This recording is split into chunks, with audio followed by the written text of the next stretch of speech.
नमस्कार विद्यार्थियों। समाजशास्त्री क्लास में एक बार फिर आपका स्वागत है। Myself Ashok Kumar, associate professor, Government Dungar College Bikaner. आज का अपना विषय है समाजी स्त्रीकरण के स्वरूप। समाजी स्त्रीकरण के स्वरूप या प्रकार। बोटोमोर ने मानव इतिहास में प्रचलित समाजी स्त्रीकरण के प्रमुख 4 स्वरूपों का उल्लेख किया है।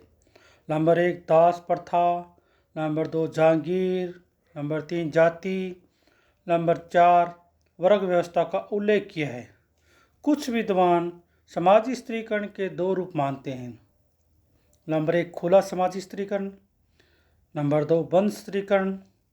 खुले समाजी स्त्रीकरण में आधुनिक वर्ग व्यवस्था वाले समाज आते हैं। खुले समाजी स्त्रीकरण में कौन आते हैं? आधुनिक वर्तमान वाले व्यवस्था वाले समाज आते हैं, जहाँ व्यक्ति अपने वर्ग परिवर्तन द्वारा एक वर्ग से दूसरे वर्ग में आ जा सकता है। बंद स्त्रीकरण का परम उदाहरण है भारतीय सामाजिक जाति व्यवस्था। जाति जन्म से निर्धारित होती है और कोई भी व्यक्ति अपने जीवन काल में जाति परिवर्तन नहीं कर सकता। अतः ऐसे समाज को बंद समाजी स्त्रीकरण वाला समाज कहा जाता है। अब हम यहाँ समाजी स्त्रीकरण के प्रकार, खुले समाजी स्त्रीकरण और बंद स्त्रीकरण का उल्लेख पर चर्चा विस्तार से अपने करते हैं। नंबर 1 दास प्रथा। दास प्रथा समाजी स्त्रीकरण के चरम रूप में प्रतिनिधित्व करती है, जिसमें व्यक्तियों के कुछ समूह पूर्ण रूप से अधिकारों से वंचित रहते हैं। अनेक कालों तथा स्थानों पर दास प्रथा का प्रचलन रहा है, किंतु प्राचीन समय में यूनान और रोम में तथा 18वीं और 19वीं शताब्दी में दक्षिण अमेरिका में इसका प्रमुख रूप से प्रचलन रहा है। दास को परिभाषित करते हुए L.T. हाउस लिखते हैं कि एक व्यक्ति जिस कानून और प्रथा दूसरे की संपत्ति मानते हैं। एक व्यक्ति जिसे कानून और प्रथा दूसरे की संपत्ति मानते हैं, चरम व्यवस्थाओं में वह पूर्णतः अधिकारों से वंचित रहता है तथा शुद्ध व्यक्तिगत संपत्ति की वस्तु है। दूसरी स्थितियों में उसकी कुछ रक्षा की जा सकती है, लेकिन एक बैल अथवा गधे की तरह ही है। अलग अलग समाजशास्त्रियों ने इसको दास प्रथा को परिभाषित किया है। दास प्रथा औद्योगिक व्यवस्था के समान ही रही है। दास प्रथा के उदय के साथ साथ कुलीन तंत्र भी प्रकट होता है, जो दास के श्रम पर जीता है। आधुनिक युग में समाजवाद, मानवाधिकार एवं जनतंत्र के विचारों के विपरीत होने के कारण यह प्रथा सभी समाजों या सभी देशों में लगभग समाप्त हो गई है। नंबर 2 जागीरें। जागीर प्रथा का प्रचलन मध्यकालीन यूरोप में रहा है। जागीर प्रथा का प्रचलन मध्यकालीन यूरोप में रहा है, जिससे प्रथा एवं कानून की मान्यता प्राप्त थी। जागीर प्रथा में 3 वर्ग प्रमुख थे: पादरी, नंबर 2 सरदार, नंबर 3 साधारण जन। प्रत्येक वर्ग की जीवन शैली एवं सांस्कृतिक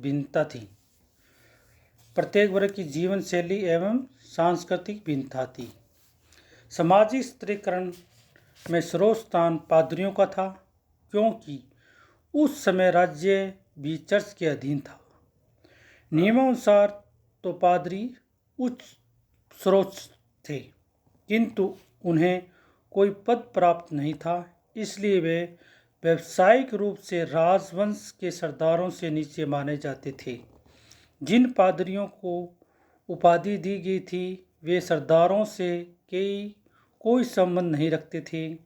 कई पादरी अविवाहित थे अतः इनका कोई परिवार नहीं था, परिवार जो कि समाज स्तरीकरण की इकाई माना गया है। के अभाव में पादरियों की समाजी स्थिति स्पष्ट नहीं थी, फिर भी उनके माता पिता के परिवारों के आधार पर इनकी स्थिति का निर्धारण किया जा सकता है। वोटोमोर ने जागीर प्रथा की 3 विशेषताओं का उल्लेख किया है। वोटोमोर ने कितनी की 3 जागीर प्रथा की विशेषताओं का उल्लेख किया है। नंबर 1, प्रत्येक जागीर की एक संवैधानिक परिभाषा थी। उनके अधिकार, कर्तव्य, विशेषाधिकार और दायित्वों के आधार पर समाज में उनकी एक निश्चित उपस्थिति होती थी। जागीरों में स्पष्ट श्रम विभाजन पाया जाता था। वोटोमोर ने जागीर व्यवस्था की 3 विशेषता को उल्लेख किया है। नंबर 1, प्रत्येक जागीर की एक वैधानिक परिभाषा थी। उनके अधिकार, कर्तव्य, विशेषाधिकार और उत्तरदायित्वों के आधार पर समाज में उनकी एक निश्चित उपस्थिति होती थी। नंबर 2, जागीरों में स्पष्ट श्रम विभाजन पाया जाता था। जैसे कुलीन सबकी रक्षा करते थे, पुजारी सबके लिए प्रार्थना करते थे और जनसाधारण सबके लिए भोजन जुटाते थे। नंबर 3, जागीरें राजनीतिक समूह थी। उनके पास राजनीतिक सत्ता थी। भारत में भी मौर्य काल, गुप्त काल एवं मुगल काल की सामंती व्यवस्था में यूरोपीय जागीर प्रथा के लक्षण पाए जाते हैं, यद्यपि इसका स्वरूप आर्थिक व सैनिक रहा है और यह जाति की विशेषताओं से भी युक्त रही है। इस प्रकार हम देखते हैं कि जागीर प्रथा ने भी समाज में समाजी स्तरीकरण पैदा किया है। नंबर 3, बंद समाजी स्तरीकरण या जाति प्रथा। ये खुली व्यवस्था की थी, कौन सी? दास प्रथा और जागीर। अब बंद समाज स्तरीकरण की बात करेंगे, जाति प्रथा। जब हम जातिगत संतरण की चर्चा करते हैं तो हमारा ध्यान भारतीय जाति व्यवस्था की ओर जाता है। इसका कारण यह नहीं कि केवल भारत में ही जाति प्रथा पाई जाती है यहाँ, या इसका पूर्ण रूप यही विद्यमान है। वर्ण, इसका कारण यह है कि भारत में जाति प्रथा की पराकाष्ठा है। भारतीय जाति व्यवस्था का अनेक विद्वानों ने अध्ययन किया है। जाति एक ऐसा सामाजिक समूह है जिसकी सदस्यता जन्मजात होती है। प्रत्येक जाति का एक नाम और एक व्यवसाय होता है। एक जाति के लोगों का एक वंशगत पेशा होता है और एक जाति के सदस्य अपनी ही जाति में विवाह करते हैं। इस प्रकार प्रत्येक जाति की एक जीवन शैली होती है।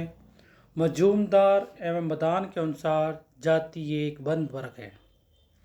मजूमदार एवं मदान क्या कहते हैं? जाति एक बंद वर्ग है।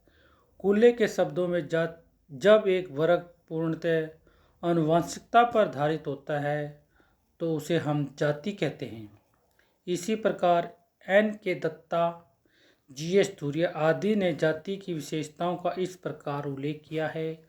नंबर 1, जाति सदस्यता जन्मजात होती है। जाति की सदस्यता जन्मजात होती है। नंबर 2, जाति समाज का खंडात्मक विभाजन है। नंबर 3, जाति व्यवस्था में उच्चता एवं निम्नता का क्रम पाया जाता है।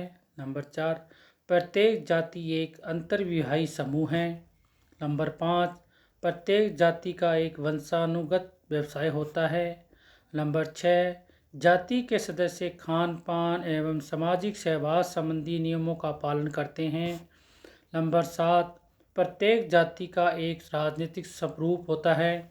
इस स्वरूप में जाति पंचायत जाति के नियमों का पालन कराती है। नंबर 8, जाति की सदस्यता संपूर्ण जीवन के लिए होती है। कोई भी व्यक्ति प्रत्ययन द्वारा जाति की सदस्यता बदल नहीं सकता। अब अपने नेक्स्ट बात करेंगे खुला स्तरीकरण सामाजिक वर्ग। खुला वर्ग सामाजिक स्तरीकरण। प्रत्येक वर्ग सामाजिक स्तरीकरण का एक प्रमुख स्वरूप है। लगभग सभी समाजों में वर्ग व्यवस्था पाई जाती है। एक सी सामाजिक उपस्थिति वाले व्यक्तियों के समूह को एक वर्ग कहा जाता है। जन्म के अतिरिक्त किसी भी आधार पर समाज में समूह का निर्माण वर्ग कहलाता है। वर्गों का आधार आर्थिक ही नहीं वरन सामाजिक संस्कृति भी है। वर्ग को परिभाषित करते हुए आर्गवन लिखते हैं कि एक सामाजिक वर्ग ऐसे व्यक्तियों का योग है जिनकी एक दिए हुए समाज में अनिवार्य रूप से समान सामाजिक स्थिति होती है। आर्गवन ने क्या कहा है? एक सामाजिक वर्ग ऐसे व्यक्तियों का योग है जिनकी एक दिए हुए समाज में अनिवार्य रूप से समानता सामाजिक स्थिति होती है। इसी प्रकार मैकएवरन पेज के अनुसार एक सामाजिक वर्ग समुदाय का वह भाग है जो सामाजिक स्थिति के आधार पर दूसरों से पृथक किए जा सकें। इस प्रकार समान सामाजिक परिस्थितियों को धारण करने वाले व्यक्ति एक वर्ग का निर्माण करती हैं। अब अपने बात करते हैं सामाजिक वर्ग की विशेषताएं क्या हैं।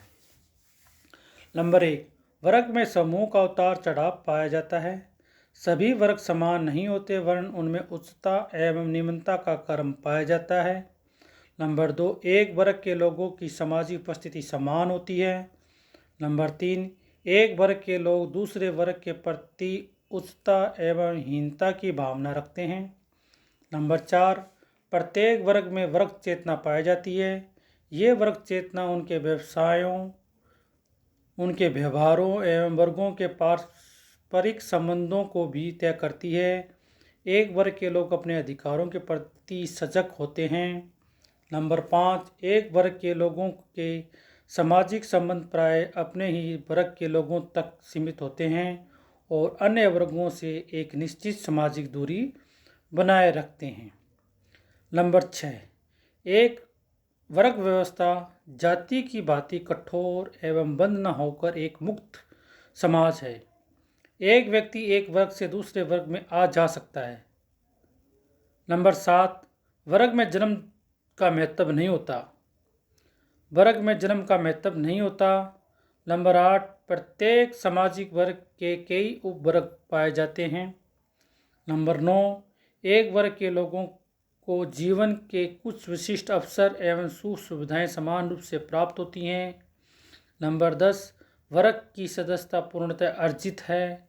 नंबर 11, एक वर्ग के लोगों का जीवन जीने का तरीका लगभग समान होता है। नंबर 12, वर्ग कम स्थिर है, इनमें परिवर्तन होता रहता है तथा व्यक्ति के लिए वर्ग सदस्यता बदलना भी समान है। नंबर 13, एक वर्ग को पहचानने एवं दूसरे वर्ग से भिन्न करने के लिए बाहरी लक्षणों जैसे पहनावा, मकान, शिक्षा, आय, बोलने का तरीका, खान पान आदि का सहारा लिया जा सकता है। वर्गों का निर्धारण एवं विभाजन उनके आधारों पर किया जा सकता है। प्रसिद्ध समाजशास्त्री वीस्टटिस ने वर्गों को 7 प्रकारों का उल्लेख किया है। नंबर 1, संपत्ति, धन और आय। क्या है? संपत्ति, धन और आय। नंबर 2, परिवार एवं नातेदारी। नंबर 3, निवास की स्थिति। नंबर 4, निवास स्थान की अवधि। नंबर 5, व्यवसाय की प्रकृति। नंबर 6, शिक्षा। नंबर 7, धर्म। विश्व के सभी समाजों में वर्ग विभाजन में इनमें से किसी न किसी आधार को अपनाया जाता है। मैक्स वेबर, कार्ल मार्क्स तो वर्ग निर्धारण में आर्थिक आधार को ही महत्वपूर्ण मानते हैं। मैक्स वेबर और कार्ल मार्क्स किसे मानते हैं? वर्ग का निर्धारण आर्थिक आधार को मानते हैं। इस आधार पर वे समाज में प्रमुख 2 वर्ग हैं। नंबर 1, पूंजीपति वर्ग। नंबर 2, श्रमिक वर्गों का उल्लेख किया है। आधुनिक औद्योगिक समाजों में वर्ग ही समाज स्तरीकरण का प्रमुख आधार है। धन्यवाद विद्यार्थियों। नेक्स्ट क्लास में अपने बात करेंगे समाज स्तरीकरण के प्रमुख सिद्धांत।